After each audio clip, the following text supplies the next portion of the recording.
Welcome to BAV Sweet Kitchen. இன்னைக்கு மாங்காய் வச்சு காரக்குழம்பு பண்ண போறாங்க. இப்போ மாங்காய் சீசன் இருக்கறனால இந்த மாதிரி ஒரு மூக்கு மாங்காய் எடுத்துட்டு இருக்கேன். வாங்க இப்போ செய்யற முறை பார்க்கலாம். இந்த மாங்காவை கியூப்ஸா கட் பண்ணிக்கலாங்க. இப்போ இந்த தோலி எடுக்க வேண்டாங்க. தோலியோடவே நம்ம கட் பண்ணி போட்டுக்கலாம். இந்த மாதிரி உங்களுக்கு என்ன சைஸில் வேணுமோ அந்த சைஸில் கட் பண்ணிக்கோங்க. நான் க்யூப்ஸாக கட் பண்ணி போட்டுக்கிறேன். உங்களுக்கு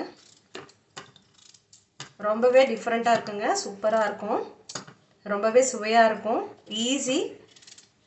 நம்ம சேனல்லையே நிறைய மாங்காய் சட்னி, மாங்காய் புளியோகரை, மாங்காய் தொக்கு நிறைய போட்டிருக்கோங்க. இன்றைக்கி மாங்காயில் காரக்குழம்பு பண்ண போகிறோம். இந்த சைஸில் முழு மாங்காவை நான் கட் பண்ணி ரெடி பண்ணி வச்சுடுறேங்க. ஒரு மாங்காய் இந்த மாதிரி கியூப்ஸாக கட் பண்ணி ரெடி பண்ணி எடுத்து வச்சுட்டாச்சுங்க. அடுத்த ப்ராசஸ் பார்க்கலாம் வாங்க. ஸ்டவ் ஆன் பண்ணிவிட்டு ஒரு கடாய் வச்சுக்கலாங்க. கடாயில் 1 டீஸ்பூனு கடலைப்பருப்பு போட்டுக்கலாம். ட்ரையாக ஃப்ரை பண்ணிக்கணுங்க.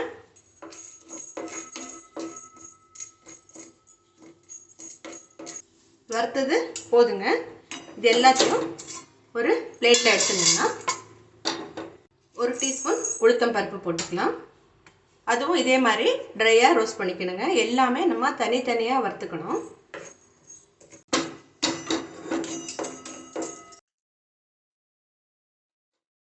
உளுந்தியும் ஒரு பிளேட்டில் எடுத்துடலாம். அடுத்தது 1 டீஸ்பூனு அரிசிங்க, பச்சரிசி போட்டிருக்கேன். அதுவும் இதே மாதிரி லைட்டாக வறுத்து எடுத்து வச்சுக்கணும். அதே பிளேட்லேயும் அரிசியும் எடுத்துடலாம். 1/2 டீஸ்பூன் கடுகு போட்டுக்கலாங்க. கடுகும் அதே மாதிரி வறுத்துக்கலாம் லைட்டாக. எல்லாமே நீங்கள் எண்ணெய் போடாமல் வெறுமனே ட்ரையாக வறுத்துக்கணுங்க. இப்போது இதுவும் எடுத்துடலாம்.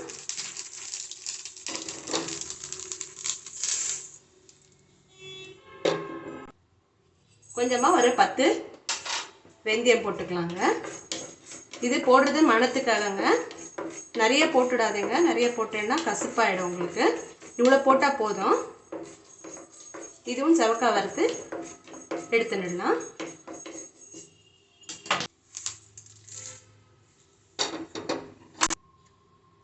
கால் டீஸ்பூனு சீரகம் போட்டுக்கலாங்க.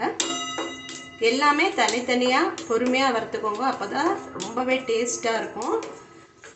எல்லாம் ஒன்றா போட்டோன்னா உங்களுக்கு அரிசி கடலைப்பருப்பு எல்லாம் சீக்கிரமாக வறுக்காது. இப்போ இதெல்லாம் அடி பிடிச்சிடும். அதனால தான் எல்லாமே தனித்தனியாக வறுத்துக்கிறதுங்க. இப்போ சீரகம் கூட அதே பிளேட்டில் எடுத்துடலாம். காரத்துக்கு 4 மிளகா எடுத்துகிட்டு இருக்கேங்க. இதுவும் நம்ம ட்ரையாக வறுத்துக்கணும். 1 நிமிஷம். இது வறுத்தது போதுங்க. ஸ்டவ் ஆஃப் பண்ணிடலாம். இதுவும் இதே பிளேட்டில் எடுத்துடலாம். இது எல்லாத்தையும் ஆறினதும் பவுட்ரு பண்ணின்னு வரணுங்க. நான் பவுட்ரு பண்ணின்னு வந்துடுறேன். எல்லா வறுத்த பொருளும் ட்ரையாக பவுட்ரு பண்ணின்னு வந்தாச்சுங்க. கொஞ்சம் குறைன்னு பவுட்ரு பண்ணி வச்சுக்கணும். இப்போ நம்ம அடுத்த ப்ராசஸ் பார்க்கலாம். ஸ்டவ் ஆன் பண்ணிவிட்டு ஒரு கடாயை வச்சுக்கலாங்க. அதில் ஒரு 3 டேபிள் ஸ்பூனு எண்ணெய் விட்டுக்கலாம். எண்ணெய் சூடானதும் 1/2 டீஸ்பூன் கடலைப்பருப்பு, 1/2 டீஸ்பூன் உளுத்தம் பருப்பு போட்டுக்கலாம். 1/2 டீஸ்பூன் கடுகு போட்டுக்கலாம். 1/2 டீஸ்பூன் சீரகம் போட்டுக்கலாம். 2 காஞ்ச மிளகாய் கிள்ளி போட்டுடலாங்க. கொஞ்சமாக கருவேப்பிலை போட்டுக்கலாம்.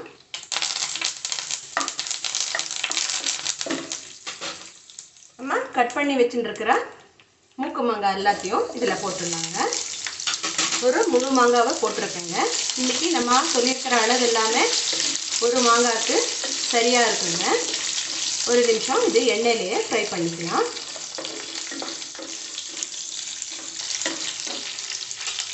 ½ டீஸ்பூன் மஞ்சப்பொடி போட்டுக்கலாம். டிஃப்ரெண்ட்டாக இருக்குங்க இந்த காரக்குழம்பு. நம்ம எப்போவுமே வைக்கிற மாதிரி இருக்காது. ரொம்பவே சுவையாக இருக்கும். நம்ம இன்ஸ்டண்ட்டாக அப்போவே பவுட்ரு வறுத்து போடுறதுனால ரொம்பவே சுவையாக இருக்கும். கண்டிப்பாக நீங்கள் ஒரு தடவை மாங்காய் சீசன் இருக்கிறதுனால ட்ரை பண்ணி பாருங்கள். இந்த ரெசிபி பிடிச்சிருந்தா ப்ளீஸ் ஒரு லைக் போடுங்க. உங்கள் ஃப்ரெண்ட்ஸு ரிலேஷனுக்கு ஷேர் பண்ணுங்கள். இது வரைக்கும் நம்ம சேனலை சப்ஸ்கிரைப் பண்ணலைன்னா சப்ஸ்கிரைப் பண்ணி வச்சுக்கோங்க. மறக்காமல் பெல் பட்டனை கிளிக் பண்ணி வச்சுக்கோங்க. நாங்கள் போடுறது எல்லாம் இன்ஸ்டன்ட்டு ஈஸி ரெசிபிஸுங்க. உங்களுக்கு ரொம்பவே யூஸ்ஃபுல்லாக இருக்கும். இது நல்லா 4-5 நாள் இருக்குங்க. உங்களுக்கு ஃப்ரிட்ஜில் பண்ணி வச்சுட்டா தோசைக்கு, சப்பாத்திக்கு, சாத்தில் பிசைஞ்சு சாப்பிட்றதுக்கு ரொம்பவே சுவையாக இருக்கும். எண்ணெயிலே வதங்கிட்டுங்க. ஒரு நிமிஷம் மூடி வச்சிடலாம். மீடியமில் வச்சு மூடி வச்சிடலாம். ஒரு நிமிஷம் கழிஞ்சு பார்க்கலாம். திறந்து பார்க்கலாம். 1 டீஸ்பூன் மிளகா பொடிங்க, கார மிளகா பொடி. மிளகாவும் வறுத்து போடுவோம், மிளகா பொடியும் போடணுங்க. காரம் நீங்கள் பார்த்து போட்டுக்கோங்க.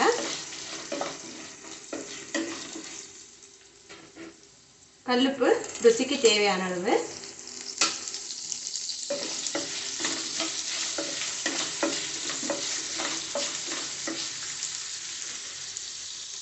ஒரு நெல்லிக்காய் சைஸு புளி ஊற வச்சு வச்சுட்டுருக்கேங்க. புளி தண்ணி கரைச்சி விட்டுடலாம்.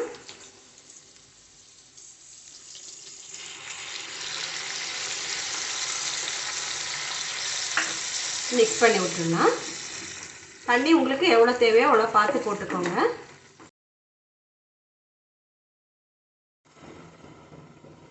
ஒரு 2 நிமிஷம் ஆயிடுத்துங்க. நல்லா பபுள்ஸ் வர ஆரம்பிச்சிருக்கு பாருங்க. கொதிச்சுட்டு இருக்கு. இந்த ஸ்டேஜில் நம்ம ஏற்கனவே பவுடர் பண்ணி வச்சுட்டு இருக்கோம் இல்லைங்க, அந்த பவுடர் இதில் போட்டுடலாம். ஒரு 1/2 டீஸ்பூனு பெருங்காயம் போட்டுக்கிறேன். போட்டுட்டு நல்லா மிக்ஸ் பண்ணி விட்டுடலாம். தண்ணி வேணும்னா நீங்கள் இன்னும் கொஞ்சம் கூட போட்டுக்கலாங்க. உங்களுக்கு எவ்வளோ கிரேவி எப்படி வேணுமோ நீங்கள் பார்த்து போட்டுக்கோங்க.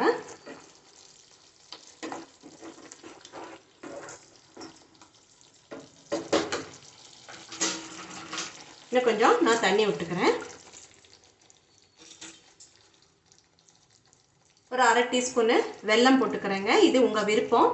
உங்களுக்கு பிடிச்சிருந்தா நீங்கள் போட்டுக்கலாம். புளிப்பு, காரம், இனிப்பு நல்லா இருக்கும். கொஞ்சோண்டு வெல்லம் போட்டுடலாம். இப்போ இது ஒரு நிமிஷம் மூடி வச்சிடலாம். கொஞ்சம் நல்லா வேகணுங்க மாங்காய். 2 நிமிஷம் கழிஞ்சு திறந்து பார்க்கலாம். 2 நிமிஷம் ஆயிடுத்துங்க. நம்ம திறந்து பார்த்துடலாம்.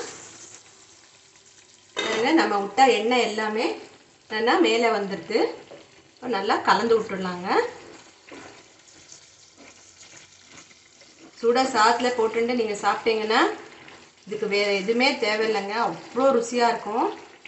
இந்த மாங்காய் நம்ம இப்படி குத்தி பார்த்தோன்னா நல்லா பாருங்கள், சூப்பராக எண்ணெயிலேயே வெந்துடுது எல்லாமே.